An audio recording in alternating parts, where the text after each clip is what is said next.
आइए आज से हम लोग बिहार एसआई का प्रीवियस ईयर शुरू करेंगे। हम लोग इससे भारतीय इतिहास से शुरू करेंगे, जो कि पहला प्राचीन भारत का इतिहास है। आइए शुरू करते हैं। आज का पहला सवाल है, पाषाण युग में काटने के लिए सामान्यतः प्रयुक्त उपकरण को क्या कहा जाता था? कुल्हाड़ी, ग्रास, चाकू और कैंची। इसका सही उत्तर हो जाएगा ग्रास। पाषाण काल की अवधि को संदर्भित करता है जब पत्थर का उपयोग उपकरण बनाने के लिए किया जाता था। इस काल में 3 चरणों में विभाजित किया गया है। पहला है पुरा पाषाण, मध्य पाषाण, नव पाषाण काल। पाषाण युग में काटने के लिए सामान्यतः उपकरण को ग्रास कहा जाता था। दूसरा सवाल है, मनुष्य द्वारा पहली बार नियोलिथिक युग में पालतू बनाने वाला पशु कौन सा था? पहला है भेड़, बी है बैल, तीसरा कुत्ता और चौथा बकरी। तो ये कुत्ता था। नव पाषाण काल में मानव द्वारा सर्वप्रथम कुत्ते को पालतू पशु बनाया गया। पाषाण काल में आदमगढ़ और बुरझों नामक स्थान पर कुत्ते को पालतू बनाने के साक्ष्य मिले हैं। बुरझों नामक स्थान पर कब्र में मालिक के साथ कुत्ते को भी दफनाने का प्रमाण मिला है। तीसरा सवाल है, नियोलिथिक काल का अर्थ क्या है? पुरा पाषाण, मध्य पाषाण, नव पाषाण, वृद्धावस्था। इसका सही हो जाएगा नव पाषाण काल।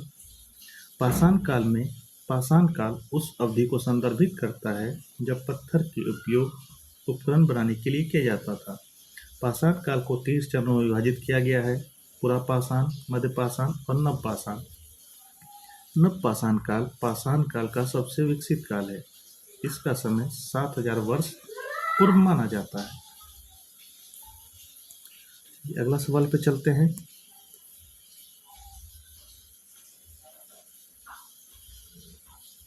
अगला सवाल अब सिंधु घाटी सभ्यता से। सूची 1 को सूची 2 से मिलाना है। कालीबंगा, सुरकोटता, कोटदीजी और बनवाली। यहाँ सूची दिया हुआ है, कहाँ पर है ये? भुज, कच्छ, सिंध, राजस्थान और हरियाणा। इसका सही आंसर बी हो जाएगा। देखिए, कालीबंगा राजस्थान में है, सुरकोटता भुज में है, कोटदीजी सिंध में है और बनवाली हरियाणा में। ये गुजरात हो जाएगा। सुरकोटता भुज गुजरात में है। अगला सवाल है, सैंधव सभ्यता का सबसे बड़ा स्नानागार कहाँ मिला है? मोहनजोदड़ो, कालीबंगा, हड़प्पा या रोपड़। इसका सही आंसर हो जाएगा मोहनजोदड़ो। ये इसका एक्सप्लेनेशन पढ़ते हैं। सैंधव सभ्यता में मोहनजोदड़ो से मिले सबसे बड़ा स्नानागार प्रमुख स्मारक है। 11 मीटर लंबा और 7.01 मीटर चौड़ा और 2.43 मीटर गहरा है। इस स्नानागार की फर्श ईंट से बनी है, जिसमें उतरने के लिए 2 तरफ सीढ़ियां बनी हुई है। इसके दक्षिण पश्चिम भाग में पानी निकालने के लिए एक नाली बनाई गई है। इसका उपयोग सार्वजनिक रूप से धर्मानुष्ठान के वक्त किया जाता था। प्रोफेसर मार्शल ने तत्कालीन इसका आश्चर्यजनक निर्माण का भी संज्ञा दी है। इसको याद रखेंगे क्योंकि स्टेटमेंट टाइप क्वेश्चन पूछा जाता है। अगले सवाल पे चलते हैं।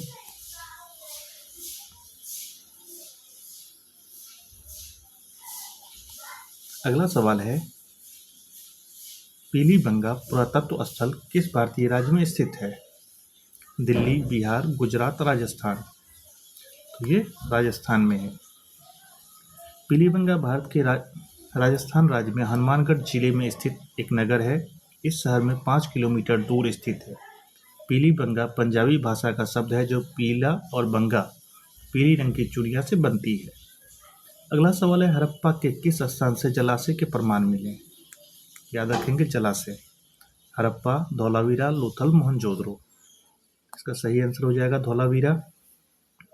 हड़प्पा के धौलावीरा स्थल से जलाशय के प्रमाण मिले हैं। धौलावीरा गुजरात राज्य के कच्छ जिले में लूना नदी के किनारे स्थित है।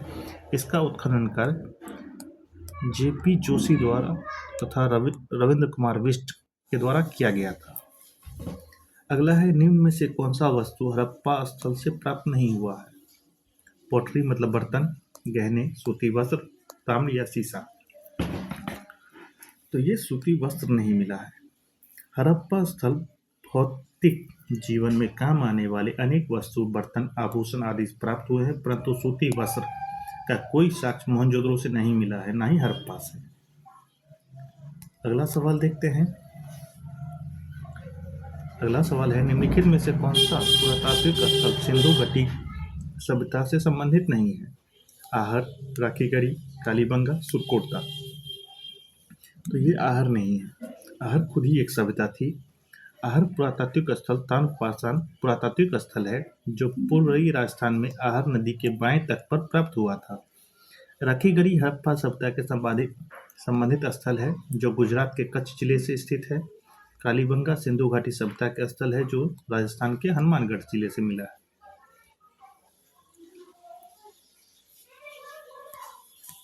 अगला सवाल है, हड़प्पा के लोग किस धातु का उपयोग जानते थे?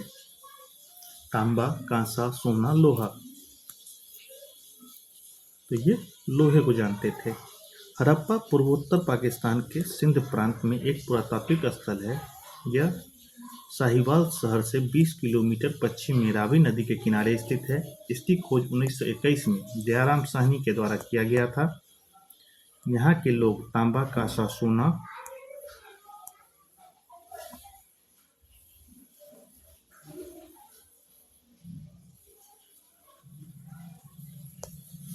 का उपयोग जानते थे। जहाँ लोगों ने लौह धातु की ज्ञात नहीं था, यहाँ से प्राप्त महत्वपूर्ण अवशेष एक बर्तन पर बना मछुआरे का चित्र, सांख से बना बैल, पीपल का बना इक्का, ईंटों का वृत्ताकार चबूतरे, उपयोगिता संभव फसल दबाने में किया जाता था। साथ ही गेहूं और जौ के दाने के भी अवशेष मिले हैं। अगला सवाल है, हड़प्पा के निवासी किस व्यापारिक संबंध रखते थे? जावा, चीन, मेसोपोटामिया, जापान। तो ये लोग मेसोपोटामिया से रखते थे कि हड़प्पा के निवासी मेसोपोटामिया के साथ व्यावसायिक संबंध रखते थे। हड़प्पा अपना व्यापारिक जलमार्ग और स्थल मार्ग दोनों से करते थे। भारत का इतिहास सिंधु घाटी सभ्यता के नाम से शुरू होता है, जिसे हड़प्पा सभ्यता के नाम से भी जाना जाता है। हड़प्पा सभ्यता सबसे बड़ा बंदरगाह लोथल है। मेसोपोटामिया के अभिलेख में मेलुहा शब्द का अभिप्राय सिंधु सभ्यता से है। मतलब कि कहने का मतलब है मेसोपोटामिया के लोग सिंधु घाटी सभ्यता को लोगों को मेलुहा कहा करते थे। अगला सवाल है, निम्नलिखित सभ्यताओं में से एक ऐतिहासिक कालानुक्रम में रखते हुए दिए गए कोड को ठीक उत्तर दीजिए। मिस्र, सिंधु घाटी सभ्यता, यूनानी और सुमेरियन। इसमें आप लोग याद रखेंगे, सबसे पहले मिस्र आया था, दूसरे नंबर पर सुमेरियन आया था, तीसरे पे सिंधु घाटी और चौथे पे यूनानी। तो इसका सही आंसर सी हो जाएगा। चलिए इसका एक्सप्लेनेशन देखते हैं। विश्व की सबसे प्राचीन सभ्यता मिस्र की सभ्यता मानी जाती है। इसका कालक्रम लगभग 3100 ईसा पूर्व के आसपास माना जाता है। इसके उपरांत मेसोपोटामिया या सुमेरियन की सभ्यता, जिसका कालक्रम 3000 ईसा पूर्व माना जाता है। सुमेरियन इस सभ्यता का मुख्य नगर है। सिंधु घाटी सभ्यता का कालक्रम 2350 से 1750 के मध्य माना जाता है। इसे कांस्य युगीन सभ्यता भी कहा जाता है। यूनानी सभ्यता के कालक्रम 8000 से 1600 ईस्वी का मध्य माना जाता है। 13वां क्वेश्चन है, एक विशाल सार्वजनिक स्नानागार ग्रेट बाथ सिंधु घाटी सभ्यता के कौन से स्थल से मिला है? पहला हड़प्पा, कालीबंगा, चनुद्रो, मोहनजोदड़ो। तो ये मोहनजोदड़ो से मिला है। सिंधु घाटी सभ्यता का एक विशाल सार्वजनिक स्नानागार ग्रेट बाथ का साक्ष्य मोहनजोदड़ो से प्राप्त हुआ है। वर्तमान में यह पाकिस्तान के सिंध प्रांत के लड़काना जिले से सिंधु नदी के बाएं तट पर स्थित है। इसकी खोज सन 1922 में राखलदास बनर्जी ने किया था। विशाल स्नानागार को विद्वान जॉन मार्शल ने तत्कालीन विश्व का आश्चर्य कहा था। चलिए अब अगला सवाल देखते हैं। सिंधु घाटी सभ्यता के लोग पूजा करते थे किसकी? ब्रह्मा, विष्णु, पशुपति, इंद्र और वरुण। तो ये लोग पशुपति की पूजा करते थे।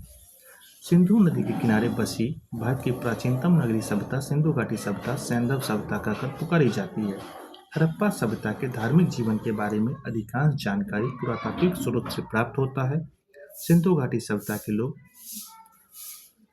पशुपति की पूजा, मातृदेवी की पूजा, नाग की पूजा एवं वृक्ष की पूजा करते थे। अगला है सूची 1 को सूची 2 से मिलाना है। एक में सिंधु घाटी का स्थल है, दूसरा स्थान दिया है। लोथल, रोपर, राखीगढ़ी, कालीबंगा, राजस्थान, हरियाणा, पंजाब, गुजरात। इसमें से कौन सा सही होगा? तो लोथल ये गुजरात में पड़ता है, रोपर ये पंजाब में आता है, राखीगढ़ी ये हरियाणा का शहर है और कालीबंगा राजस्थान में। इसलिए इसका सही आंसर बी हो जाएगा। ए का 4, बी का 3, सी का 2, डी का 1। 1, 2, 3 और 4। चलिए तो अगला क्वेश्चन देखते हैं। हड़प्पा स्थल किस नदी के तट पर स्थित है? सरस्वती, सिंधु, ब्यास, रावी। तो यह रावी पर स्थित है। हड़प्पा स्थल पाकिस्तान के पंजाब प्रांत के माउंट गोमरी जिला के रावी, जिसको पुरुषनी पुराने समय में कहा जाता था, 1921 में राय बहादुर दयाराम साहनी ने सर जॉन मार्शल के निर्देशन में हड़प्पा अन्वेषण किया। यहाँ से मजदूरों के आवास, उर्वरकता की देवी की मूर्ति, तांबे की इक्का गाड़ी, गेहूं और जौ के दाने इत्यादि के साक्ष्य प्राप्त हुए हैं। अगला सवाल है, निम्नलिखित में से सुमेलित करें कि दिए गए कोट में से कौन सा सही उत्तर का चयन है। यहाँ क्षेत्र है, यहाँ पुरातात्विक स्थल है। पंजाब, सिंध, कोर्तीजी और बालाकोट है। 2 और ऑप्शन होगा। यहाँ देखिए, दक्षिणी बलूचिस्तान, राखीगढ़ी और हरियाणा सरायखेला। यहाँ देखिए, सिंधु, कोर्तीजी, पश्चिमी पंजाब, सरायखेला, दक्षिणी बलूचिस्तान, बालाकोट और हरियाणा राखीगढ़ी। अगला है, सिंधु घाटी सभ्यता से प्राप्त पशुपति सील की किस जानवर का अंकन नहीं है? इसमें गाय का अंकन नहीं है। इसमें इसके मुहर पर, पशुपति सील के मुहर पे बाघ, हाथी, भैंस, गेंडे आदि जानवर अंकन है, जबकि गाय का अंकन नहीं है। अगला सवाल है, लोथल किस नदी के तट पर स्थित है? सतलज, घग्गर, रावी, भोगवा। तो ये भोगवा नदी के तट पर है। लोथल हड़प्पा प्राचीन कालीन स्थल है जो गुजरात राज्य के भोगवा नदी के निकट है। यहाँ बंदरगाह के साक्ष्य मिले हैं। इस राज्य की खोज 1957 में R.S. राव ने किया था। अगला है, सिंधु घाटी के सभ्यता का प्राचीनतम बंदरगाह कौन सा है? धौलावीरा, बनवाली, लोथल और मोहनजोदड़ो। तो आप सभी लोग जानते होंगे, लोथल यहाँ का सबसे प्राचीन बंदरगाह है और ये गुजरात में है। सिंधु घाटी की सभ्यता के प्राचीन बंदरगाह लोथल है। यह सिंधु सभ्यता की एकमात्र बंदरगाह शहर है जो साबरमती नदी और उसकी सहायक भगवा नदी के बीच स्थित है। इसकी खोज R.S. राव ने किया था। यहाँ से प्राचीन काल की मूर्तियां, रत्न, गहने व्यापारिक प्राचीन एशिया में हड़प्पा तक होता था। अगला क्वेश्चन है, निम्नलिखित में से कौन सा पुरातात्विक स्थल सिंधु घाटी सभ्यता के संबंधित नहीं है? रोपर, लोथल, बालाथल और कालीबंगा। सिंधु घाटी सभ्यता से रोपर है, लोथल है, कालीबंगा है, ये नहीं है। चलिए इसका एक्सप्लेनेशन देखते हैं।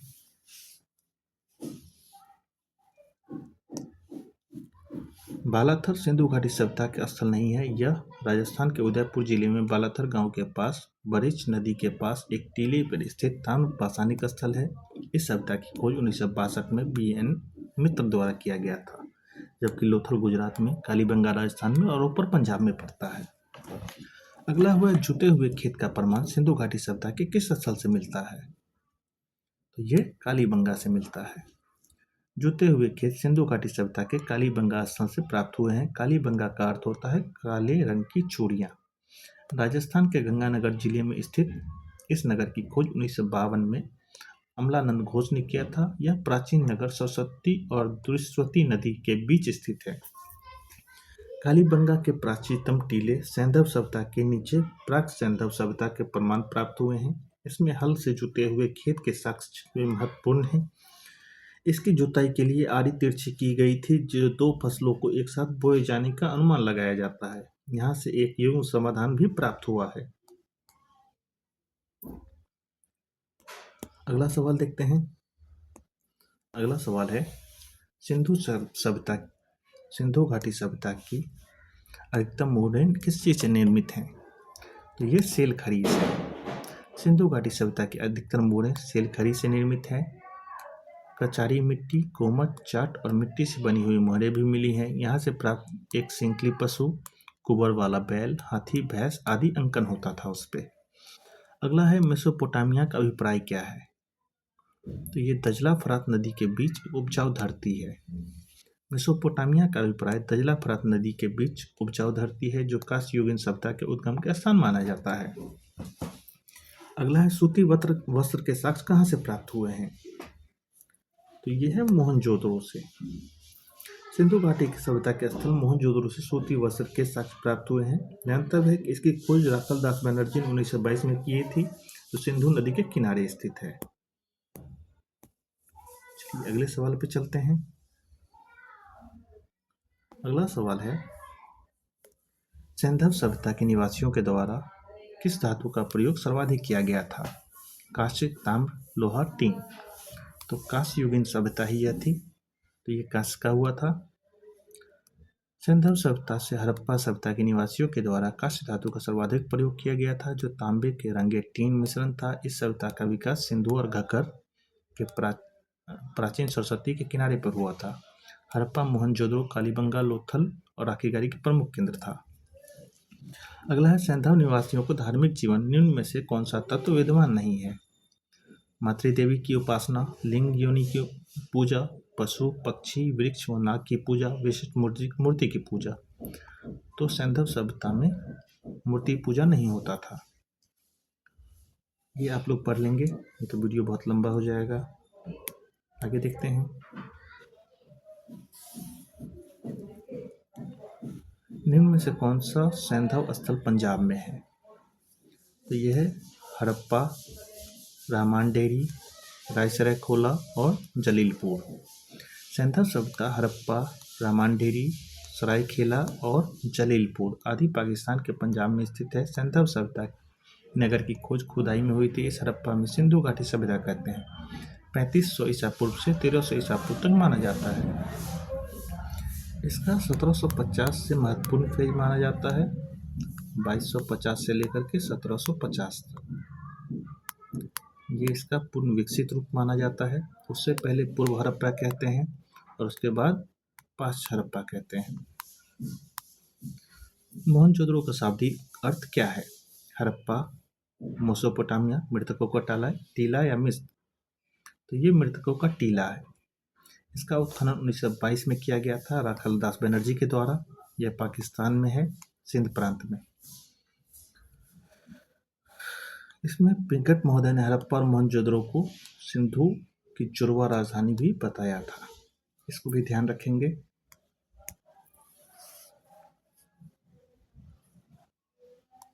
अगला, सिंधु घाटी सभ्यता निम्नलिखित में से कौन सा गुजरात में स्थित है? तो ये लोथल है गुजरात में। यह एक प्रमुख बंदरगाह भी इस समय का हुआ करता था। अगला, सिंधु घाटी सभ्यता निम्नलिखित स्थलों में से किसे गोदी डॉकयार्ड होने का प्रमाण मिला है? तो यहाँ पर बंदरगाह होगा, वहीं पर होगा, लोथल था। अब यहाँ से वैदिक सभ्यता शुरू होती है। कौन सा वैदिक धर्म अनुष्ठान प्रतिष्ठानों का उल्लेख करता है? तो ये यजुर्वेद करता है। यजुर्वेद धार्मिक अनुष्ठानों की पद्धतियों का उल्लेख करता है। भारत के प्राचीनतम धर्म ग्रंथ वेद हैं। इसका संकलन करता महर्षि कृष्ण द्वैपायन वेद व्यास हैं। वेदों की संख्या 4 है, ऋग्वेद, यजुर्वेद, सामवेद, अथर्ववेद। इन चारों वेदों को संहिता कहा जाता है। यजुर्वेद में यज्ञों के नियम व विधि विधानों का संकलन मिलता है। यह एक ऐसा वेद है जो गद और पद दोनों में। इन चारों वेदों में यही एक है वेद जो गद और पद दोनों में मिलता है। ऋग्वेद सबसे पुराना है और अथर्ववेद सबसे नया है। इस बात को भी ध्यान रखेंगे। अगला है, निम्नलिखित में से कौन सी घटना सबसे पहले घटी थी? उपनिषद की रचना, अर्थशास्त्र की रचना, बुद्ध की पारंपरिक निर्वात तिथि, अशोक का शासनकाल। इसमें इस हिसाब से उपनिषद की रचना सबसे पहले हुई थी। देखते हैं इसका भी। उपनिषदों की कुल संख्या 108 है। दिए गए घटनाक्रम इसमें आप देख सकते हैं। अरसास की संरचना 3वीं शताब्दी ईसा पूर्व में हुआ था। बुद्ध की पारंपरिक निर्वाचन 483 में हुआ था और अशोक का शासनकाल 263 से 232 था। चलिए अगला सवाल देखते हैं। इसमें आश्रम और आयु को मिलाना है। तो ब्रह्मचर्य शुरुआती जन्म से 25 साल होता था, गृहस्थ 25 से 50 साल, वानप्रस्थ 50 से 75 और संन्यास 75 से 100। मतलब जन्म से 25 तक ये होता था। जन्म से ब्रह्मचर्य, इसमें लोग अपनी शिक्षा प्राप्त करते थे और गुरु से ज्ञान लेते थे। इसका सही आंसर डी हो जाएगा। छंदोग्य उपनिषद में 3 आश्रमों का उल्लेख है, जबकि 4 आश्रमों का उल्लेख ज्वालोपनिषद में मिलता है। इस बात को भी ध्यान रखेंगे। अगला सवाल है, निम्नलिखित में से कौन सा मिलान सही है? कल्प, छंद, निरुक्त, शिक्षा, यज्ञ, शब्दों की उत्पत्ति, मंत्र और उच्चारण। इसमें आप पहले तो ये याद रखेंगे कि वेदांग में हिंदू ग्रंथ है जो कि आपको 6 विधाओं की शाखा में से जिन्हें वेदांग कहते हैं, 6 विद्या है इसमें। पहला है शिक्षा, वैदिक मंत्रों का उच्चारण करने के लिए विधि का वर्णन किया गया है। कल्प, यज्ञ संबंधित नियम है। व्याकरण, प्रत्येक स्वर शब्दों का बोध है। निरुक्त, शब्दों का अर्थ है। ज्योतिष, काल का ज्ञान है। और छंद, वैदिक मंत्रों का पाठ है। इसमें आप देख सकते हैं कल्प यज्ञ संबंधित नियम है। कल्प ए का 1 हो जाएगा, इसी में आपको मालूम चल जाएगा, ए इसका आंसर हो जाएगा। अगला क्वेश्चन देखते हैं, गायत्री मंत्र की रचना किसके द्वारा किया गया था? तो गायत्री मंत्र का रचना विश्वामित्र के द्वारा किया गया था। गायत्री मंत्र की रचना विश्वामित्र के द्वारा की गई थी। उसका उल्लेख ऋग्वेद के 3रे मंत्र में है। ये सावित्री को समर्पित है। सावित्री सूर्य को ही कहा जाता है, इसको भी याद रखेंगे। ऋग्वेद 2 से 7 मंडल सबसे प्राचीन है और 9वां मंडल सोम देवता को समर्पित है। 2 से 7 सबसे प्राचीन है। 1, 8, 9 और 10 ये बाद में जुड़ा गया था। अगला सवाल देखते हैं, संग्रहित का अर्थ क्या है? तो ये कोषाध्यक्ष है।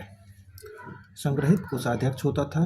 कोषाध्यक्ष किसी संगठन को खजाने की रखवाली करता था। भगदूत का संग्रह अधिकारी होता था। उत्तर वैदिक काल में उच्च पदाधिकारी को रत्न कहा जाता था। शतपथ ब्राह्मण 12 रत्नों की सूची मिलती है। अगला है, यज्ञ की देखरेख कौन करता था? तो ये ब्राह्मण करता था। वैदिक काल में अलग अलग क्षेत्रों में अलग अलग विशेषज्ञ थे। उद्गाता सामवेद की रचनाओं और गान करते थे। अर्धवायु यजुर्वेद का पाठ करते थे। होत्री ऋग्वेद का पाठ करते थे तथा अग्निकुंड का आहूत करते थे और ब्रह्म यज्ञ की देखरेख करते थे। अगला है, निम्नलिखित में से कौन सा ग्रंथ वैदिक साहित्य का हिस्सा नहीं है? ब्राह्मण, आरण्यक, उपनिषद, वेदांग। तो ये वेदांग नहीं है कि वेद, उसके बाद ब्राह्मण, आरण्यक और फिर उपनिषद, यही 4 ही होता है। इसको याद रखेंगे।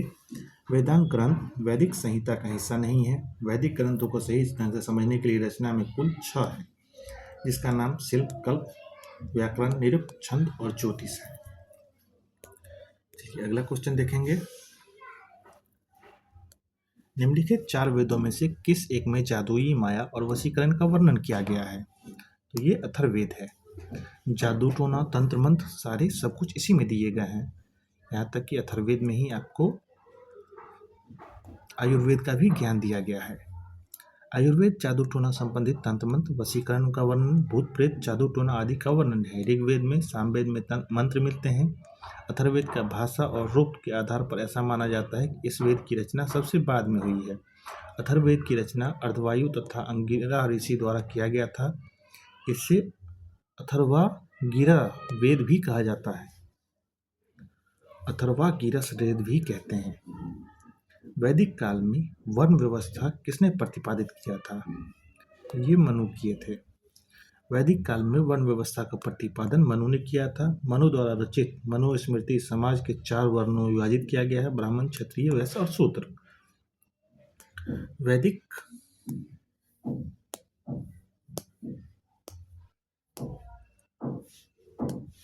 काल में वर्णों को आधारित थी, परंतु उत्तर वैदिक काल में वर्ण व्यवस्था का आधार जन्म होता था। चारों वर्णों का सर्वप्रथम वर्णन ऋग्वेद के 10 मंडलों के पुरुष सूक्त में मिलता है।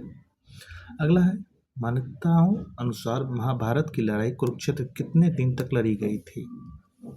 तो ये 18 दिन तक लड़ा गया था।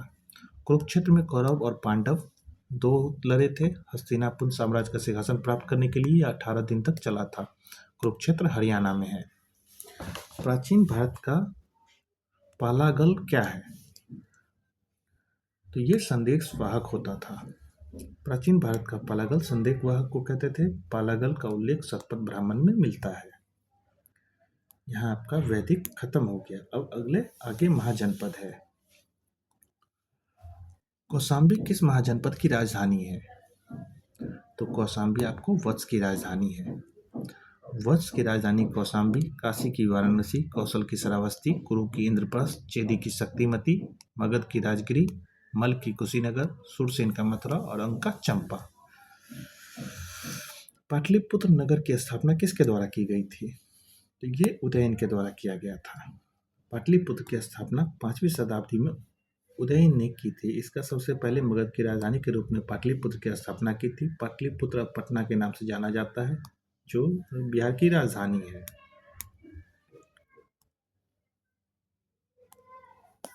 आगे देखते हैं।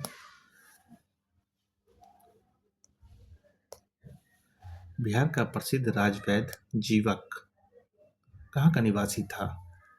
तो ये राजगृह का निवासी था। मगध महाजनपद में हर्यक वंश 544 के संस्थापक बिंबिसार राजवैद्य जीवक 5वीं शताब्दी ईसा पूर्व में प्रसिद्ध आयुर्वेदाचार्य थे। वो राजगृह, वर्तमान राजगृह बिहार के निवासी हैं। अगला है, कौन सा जनपद 6ठी व 4थी शताब्दी ईसा पूर्व में मगध का सबसे शक्तिशाली महाजनपद बना? तो ये मगध था। मगध में 6ठी और 4थी शताब्दी ईसा पूर्व मगध सबसे शक्तिशाली जनपद बना। मगध की राजधानी पाटलिपुत्र थी। उत्तर में गंगा, पूर्व में चंपा नदी, पश्चिम में सोन नदी से घिरा हुआ था। प्राचीन ग्रंथों के अनुसार वृत्रथ मगध का सबसे पहला ज्ञात शासक था। प्राचीन मौर्य राजवंश सहित महान भारतीय साम्राज्य मगध का उत्थान हुआ है। अगला, निम्नलिखित में से मगध साम्राज्य का कौन सा शहर गंगा सोन गंडक के संगम पे बसा है?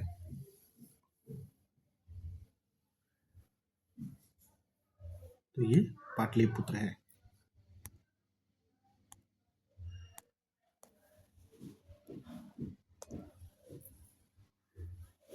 छठी शताब्दी में 16 महाजनपदों में से प्रमुख सर्वाधिक शक्तिशाली रहे मगध साम्राज्य की राजधानी पाटलिपुत्र वर्तमान पटना शहर के 3 प्रमुख नदियों गंगा सोन गंडक के संगम पर बसा है।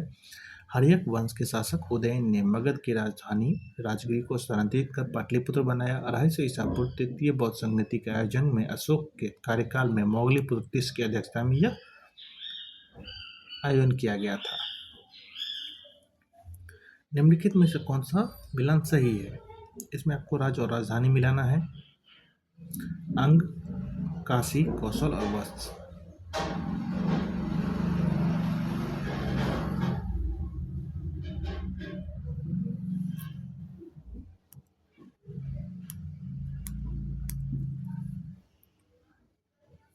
देखते हैं। देखिए यहाँ पर 16 का 16 जनपद का दिया हुआ है। अंग का चंपा, मगध का राजगिरी या गिरिब्रज, मल का कुशवती या कुशीनारा, काशी का वाराणसी, कौशल का श्रावस्ती, पंचाल का अहिच्छत्र या काम्पिल्य, कुरु का इंद्रप्रस्थ, विज्जी का विदेह, मत्स्य का विराटनगर, वत्स का कौशाम्बी, सुरसेन का मथुरा, चेदी का शक्तिमती, अस्मक का पोटली या पोटली, अवंती उज्जैन या महास्मती, गंधार तक्षशिला या पुष्कलावती, कंबोज का हाटक या राजपुर। अवंती की राजधानी कहाँ थी? ये उज्जैन था।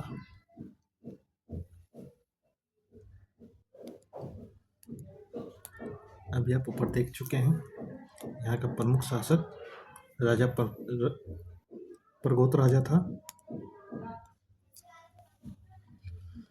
चंपा निम्नलिखित में से किस महाजनपद की राजधानी थी?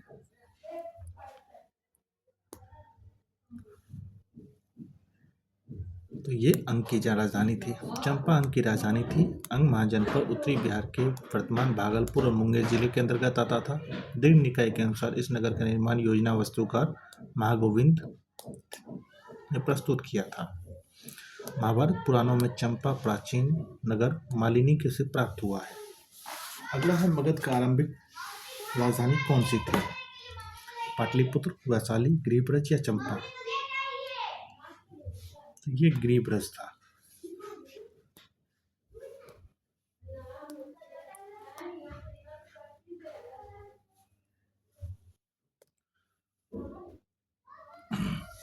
अगला है मगध राज्य की प्राचीनतम राजधानी थी। तो ये गिरिब्रज था या राजगिरी। अगला जैन धर्म के 23वें तीर्थंकर कौन थे? तो ये पार्श्वनाथ थे। ये पहले थे और ये 24वें थे। अगला जैन धर्म के अंतिम तीर्थंकर महावीर की मृत्यु कहाँ हुई थी?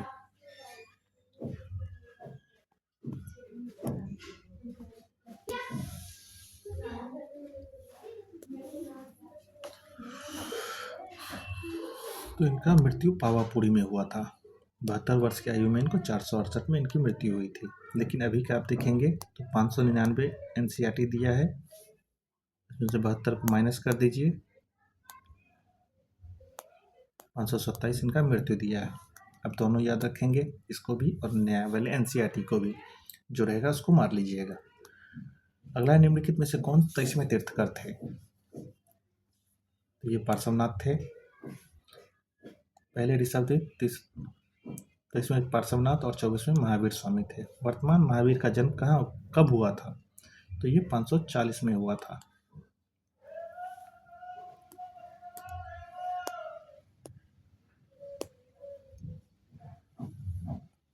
देखिए यहाँ दिया हुआ है। वर्तमान एनसीईआरटी शोध के अनुसार महावीर का जन्म 599 ईसा पूर्व, मृत्यु 527 में हुआ था। अगला जैन धर्म के 23वें तीर्थंकर कौन थे?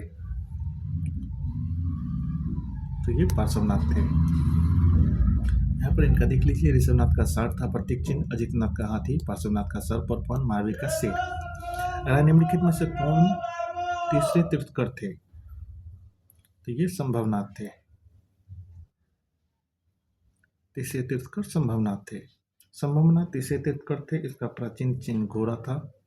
अजितनाथ दूसरे थे और सूरीनाथ ये 5वें थे और ऋषभदेव पहले तो थे ही। चलिए यहाँ आप बौद्ध धर्म है। यहाँ से गौतम बुद्ध को धर्मचक्र परिवर्तन कहाँ से प्राप्त हुआ, आरंभ हुआ था? तो ये सारनाथ से हुआ था। यहीं पर इन्होंने पहला अपना उपदेश दिया था। अगला है भगवान बुद्ध का जन्म लुम्बिनी में हुआ था। लुम्बिनी कहाँ पर है? तो ये लुम्बिनी नेपाल में है।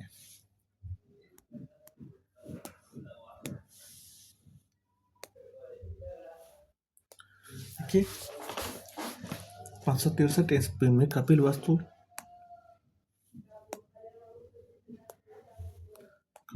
लुम्बिनी नामक स्थान पर हुआ था। लुम्बिनी वर्तमान नेपाल में है। इसके पिता का नाम शत्रुघ्न शाक्यगण के मुखिया थे। 80 वर्ष की अवस्था में 483 में इनके कुशीनगर में मृत्यु हो गई थी। जातक पवित्र ग्रंथ है किसका? तो ये बौद्ध धर्म का है। जातक कथाएं इनके पूर्व जन्मों की कहानी है। इसमें त्रिपिटक धर्म ग्रंथ है, तो ये बौद्ध का है त्रिपिटक। इसमें 3 आते हैं, सुत पिटक, विनय पिटक और अभिधम पिटक। सुत पिटक और विनय पिटक इस दोनों का संकलन पहले बौद्ध संगति में किया गया था। अभिधम पिटक तीसरे बौद्ध संगति में किया गया था। सुत पिटक जो लिखा था वो आनंद थे। विनय पिटक उपाली द्वारा लिखा गया था और अभिधम पिटक मोगलीपुत्र टिस द्वारा लिखा गया था। अगला देखते हैं, गौतम बुद्ध के संवादों का भाषा क्या थी? तो गौतम बुद्ध लोकल लैंग्वेज का इस्तेमाल करते थे, पाली भाषा का। इन्होंने पाली भाषा में ज्ञान दिया था। अपना पहला उपदेश सारनाथ में पाली भाषा में दिया था। इसको ही धर्मचक्र परिवर्तन भी कहा जाता है। श्रावस्ती में गौतम बुद्ध ने अपने सबसे अधिक उपदेश दिए थे। उस समय जब इनकी मृत्यु हुई तो राजा प्रसेनजीत यहाँ के राजा थे। इनकी 483 में 80 वर्ष की अवस्था में मृत्यु हो गई थी, वैशाख मास की पूर्णिमा के दिन। कुशीनारा में। अगला है विश्व का सबसे बड़ा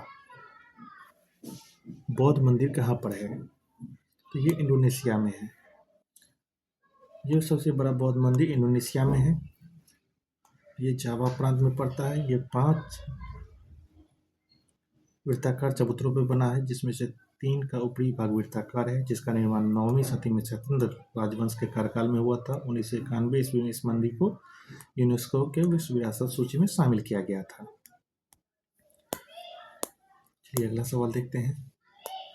अगला है निम्नलिखित में से कौन सा मानव जीवन का सभी दुखों के नाश करने के लिए अष्टांगिक मार्ग की सलाह देते हैं? तो ये गौतम बुद्ध देते हैं। देखिए इसका अष्टांगिक मार्ग 8 है। सम्यक दृष्टि, सम्यक संकल्प, सम्यक वाणी, सम्यक कर्मार्थ या कर्म, सम्यक आजीव, सम्यक व्यायाम, सम्यक स्मृति और सम्यक समाधि। गौतम बुद्ध को धर्म चक्र परिवर्तन कहाँ आरंभ हुआ था? अभी देखे हैं हम लोग, ये सारनाथ में हुआ था। इनका जन्म लुम्बिनी में हुआ था। ज्ञान प्राप्ति बोध गया में। प्रथम उपदेश या धर्म चक्र परिवर्तन सारनाथ में। मृत्यु या मरण पर विनिर्माण कुशीनगर में हुआ था। महात्मा बुद्ध द्वारा प्रथम प्रवचन, जिसे धर्म चक्र परिवर्तन कहा जाता है, कहाँ दिया गया? तो अभी ऊपर ही क्वेश्चन था, सारनाथ। अगला सवाल देखते हैं। बौद्ध धर्म का संस्थापक कौन थे? तो ये गौतम बुद्ध थे।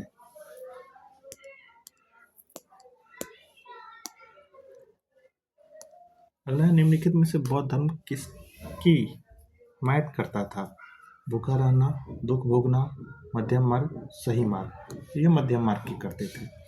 बौद्ध धर्म मध्यम मार्ग की हिमायत करता था। गौतम बुद्ध के आध्यात्मिकता साधना के लिए मध्यम मार्ग को अपनाने जाने के लिए कहा गया था, जो भोग विलास को कठोर तपस्या के बीच मार्ग के लिए है। इसके लिए महात्मा बुद्ध ने अष्टांगिक मार्ग की सीढ़ी के रूप में बताया, जो निम्न सम्यक दृष्टि ऊपर ये अष्टांगिक मार्ग ही दिया गया है, ऊपर हम बता चुके हैं। अगला है निम्नलिखित में से कौन बौद्ध धर्म के महान संरक्षक थे? अशोक, कनिष्क, हर्षवर्धन, चंद्रगुप्त। तो अशोक तो थे ही और कनिष्क भी थे, तो पहला और दूसरा हो जाएगा, और हर्षवर्धन भी थे, तो ये 3 हो जाएगा। अशोक, इनके समय दूसरा बौद्ध संगति हुआ था, तीसरा हुआ था, इनके समय चौथा हुआ था, और ये फाहियान के साथ रहने के बाद ये बौद्ध धर्म अपना लिए थे।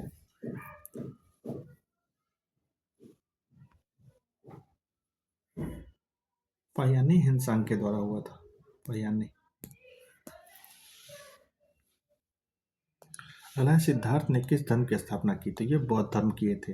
गौतम बुद्ध का बचपन का नाम सिद्धार्थ था। 4 बौद्ध संगतियों का चयन नीचे दिए गए स्थानों में हुआ है। इन्हें कालक्रम के अनुसार सजती कीजिए और उस आधार पर सही चयन कीजिए। कुंडलवन यहाँ चौथा हुआ था, पाटलिपुत्र यहाँ तीसरा हुआ था, वैशाली में पहला और राजगिरी में दूसरा।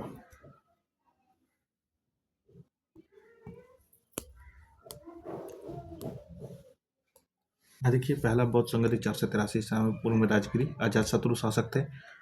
दूसरा 383 वैशाली कालाशोक थे। तृतीय बौद्ध संगति 247 पाटलिपुत्र, इसको 250 भी मान सकते हैं, 250 भी रहता है, अशोक। और चौथा बौद्ध संगति कुंडलवन कनिष्क के द्वारा हुआ था।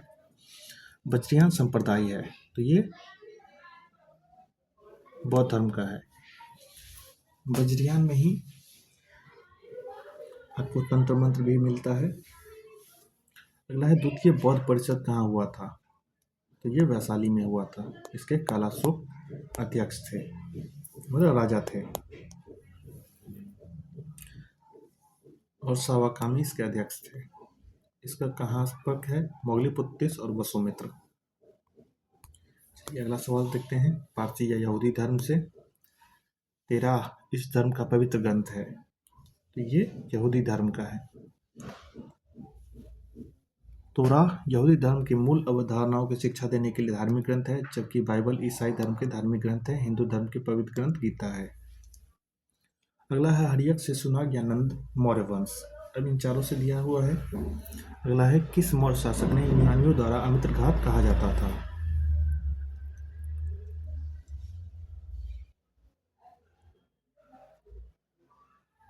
ये बिंदुसार था।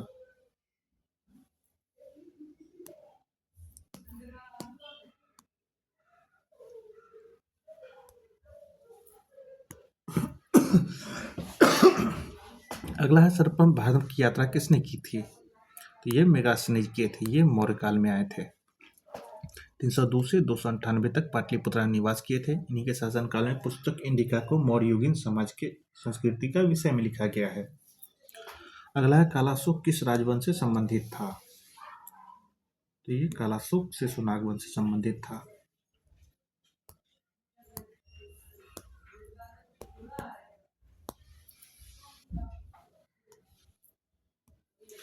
कालाशोक मगध से सुनाग वंश से संबंधित थे। कालाशोक के समय द्वितीय बौद्ध संगति का आयोजन वैशाली में हुआ था। मौर्य वंश के संस्थापक चंद्रगुप्त मौर्य थे। हर्यक वंश के संस्थापक बिंबिसार थे और सातवाहन वंश के सिमुक थे। अगला है किस मौर्य स्तंभ के शीर्ष पर एक विशाल हाथी स्थापित है? तो ये शंकिसा स्तंभ है। अगला है अंतिम मौर्य शासक कौन था?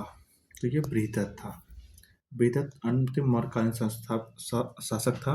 मौर्य वंश की स्थापना 382 ईसा पूर्व में हुई थी। इसे चाणक्य के सहयोग से मार्गदर्शन से नंदीवंश शासक धनानंद की पराजय से स्थापित हुआ था। बृहदत्त की हत्या पुष्यमित्र किया था, जिसके बाद शुंग वंश की स्थापना हुई थी।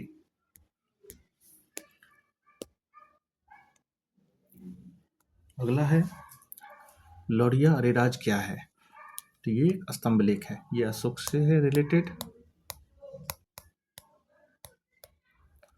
बिहार में पूर्वी चंपारण में लौरिया अरेराज में मौर्य कालीन शासक अशोक द्वारा स्थापित स्तंभ है, जिस पर अशोक के धर्मलेख उल्लेखित मिलते हैं। इसका निर्माण अशोक ने 249 में करवाया था। इस स्थान को संत आलार कलाम के आश्रय में माना जाता है, जो सांख्य दर्शन के प्रवर्तक थे। अगला है निम्नलिखित में से किस शिलालेख में अशोक का नाम लिया गया है? तो ये मास्की और गुर्जरा दोनों में है।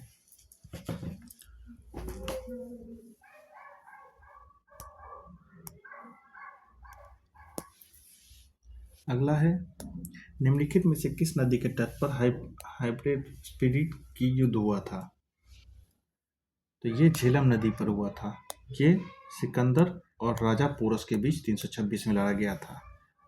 अगला है मौर्य राज्य के संस्थापक कौन थे? तो ये चंद्रगुप्त मौर्य थे। 322 में गद्दी पर बैठे थे ये। और 305 में ये भी याद रखने वाला है, सिकंदर के सेनापति सेल्यूकस निकेटर को हराया था। सम्राट अशोक के पिता कौन थे? तो ये बिंदुसार थे।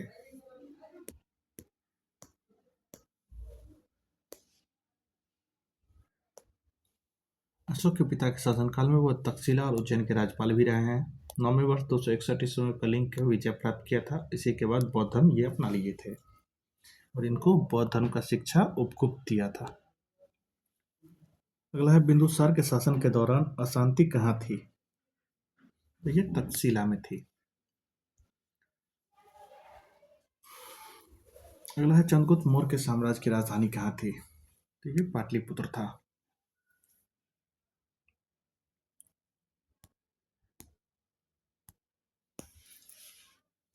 अगला है अशोक महान के पुत्र कौन थे? अशोक महान पुत्र थे किसके? तो ये बिंदुसार के थे। अगला सम्राट अशोक ने भारतीय इतिहास के एक महान शासक के रूप में बाद में वर्णित किया जाता है। तीसरे शासक हैं, 269 ईसा पूर्व से 232 तक शासन किया था। इनके पिता बिंदुसार थे। इनकी माता सुभद्रगी थी, आजीवन मतानुयायी थी। यह चंपा राजवंश के एक ब्राह्मण कन्या थी। अशोक की प्रिय उपाधि देवनाप्रिय प्रियदर्शी था। अगला है निम्नलिखित में से कौन सा कथन सही है? 326 BC में सिकंदर भारत पर आक्रमण किया था, सही है ये। तक्षशिला में सिकंदर उसकी सेना का स्वागत किया, ये भी सही है। सिकंदर का मृत्यु 322 ईसा पूर्व में हो गया था।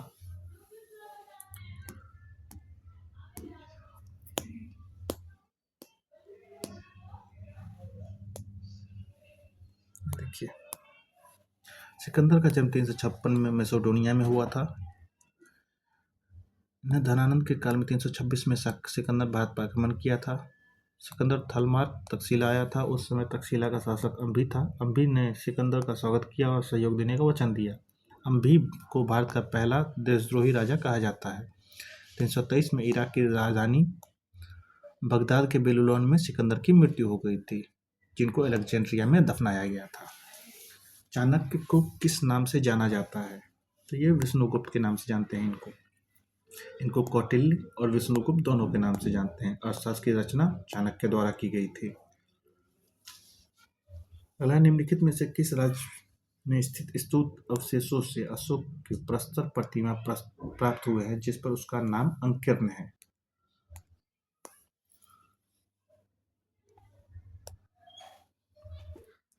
तो ये कलहनहल्ली है।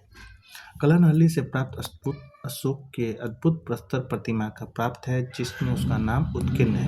1926 में आर्कियोलॉजी सर्वे ऑफ इंडिया की खुदाई के दौरान प्राप्त हुआ था। आर्कियोलॉजी सर्वे के अनुसार 2000 वर्ष पुराना बौद्ध स्तूप है। अगला, सांची स्तूप मूल रूप से मौर्य शासन में बनवाया गया था। किसमें? तो ये अशोक बनवाया था। कौटिल्य के अर्थशास्त्र के अनुसार निम्नलिखित में से कौन सा राज्य करों की वसूली के लिए जिम्मेदार था?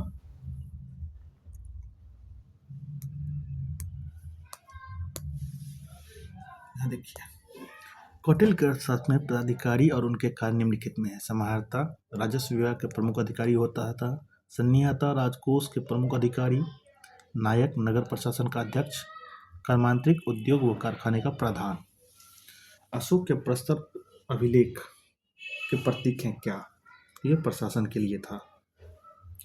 अशोक के प्रस्तर अभिलेख प्रशासन के प्रतीक हैं। चंद्रगुप्त मौर्य चंद्रगिरी पर्वत श्रवणबेलगोला किस जैन संत के साथ गए थे? ये भद्रबाहु के साथ गए थे। चंद्रगुप्त मौर्य थे जिन्होंने चाणक्य ब्राह्मण की सहायता से नंदवंश की सहायता घनानंद को मारकर मौर्य वंश की स्थापना की थी। उनके जन्म के अंतिम वर्षों में जैन धर्म स्वीकार कर जैन भद्रबाहु से अपना गुरु बना लिया था और उनके साथ अकाल पड़ने के कारण भद्रबाहु 12,000 शिष्यों के साथ दक्षिण भारत के चंद्रगिरी पर्वत पर चले गए थे।